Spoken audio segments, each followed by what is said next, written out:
In 1819, an American stockholder named Moses Austin lost his fortune during a financial panic. So, to make his money back, he appealed to the Spanish governors of Mexico to try and establish colonies of Americans in Texas. The Spanish were eager to accept because the small population of Texas were vulnerable to Native American raids. But due to a failed American filibuster campaign into Texas, the Long Expedition, it wasn't until 1821 that the Spanish gave permission to settle around 300 families in the region. However, shortly afterwards, the Spanish were ousted as the Mexicans declared independence after 11 years of war. The First Mexican Empire only lasted 3 years before it gave way to a federal republic and a new constitution in 1824. The new government continued to allow thousands across the border under Moses Austin's son, Stephen. Eventually, the immigrants outnumbered the Mexican-born residents of Coahuila, Texas by about 3 to 1. But with the immigrants came a great deal of tension. The Americans maintained their Protestant practices in the Catholic nation, and they had brought a lot of their slaves into Texas despite Mexico trying to put an end to the slave trade.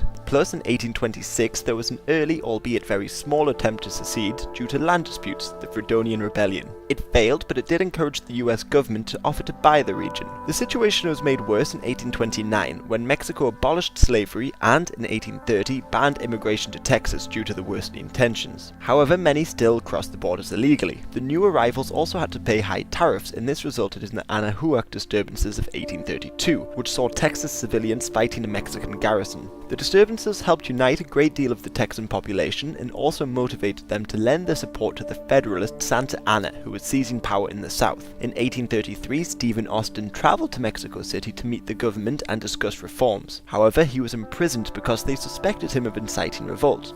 He was eventually released, but now even more people, including Austin himself, supported independence. And calls for independence grew louder when Santa Anna introduced the Plan of Cuernavaca, turning Mexico into a centralist republic. Rebellion across Mexico was quick to follow, after militias in Zacatecas rose up in April 1835. The rebels in Zacatecas were defeated, but Santa Anna was still concerned about the Texans, so in order to disarm them, he sent a small force to retrieve a cannon from the town of Gonzales in October. The Texans refused to allow them to enter the town and even fired at them, thus starting the war. Militiamen and volunteers from all over Texas marched to Bexar, modern-day San Antonio, and laid siege.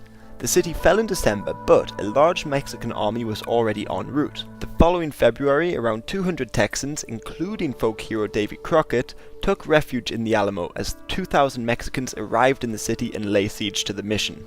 Elsewhere, Texans, including Sam Houston, signed the Declaration of Independence on March 2nd. But just 4 days later, the Mexicans stopped bombarding the Alamo and launched a successful assault on the mission, killing the Texans within. Also in March, the Mexicans killed around 400 prisoners they had captured in small skirmishes around Texas. This, the Goliad Massacre, and the deaths of those in the Alamo served as a rallying cry to Texans and even Americans. But Santa Anna was still convinced of victory, so divided his army up and spread it out across Texas to crush the rebels as they retreated. He personally led the army in pursuit of Sam Houston and caught up with him in late April. But as the Mexicans camped near the San Jacinto River, Houston decided to launch a surprise attack. With about 900 men, he assaulted Santa Anna's position, catching them completely off guard. Half of the Mexican army was killed, while the rest, including Santa Anna himself, were taken prisoner. Santa Anna then agreed to grant Texas independence in exchange for safe passage back to Mexico. Meanwhile, the battle made Houston a hero and he was elected the first president of Texas. However, while Santa Anna was away, he had been deposed by Jose Justo Coro, and he and his successors refused to officially acknowledge the independence of Texas. But because there were other independence movements, such as in the Rio Grande and the Yucatan, the Mexicans couldn't launch an effective campaign to retake the region. Finally, in 1845, the Texans agreed to join the US as the 28th state. But the lingering border disputes remained and would ultimately lead to the Mexican-American War a year later.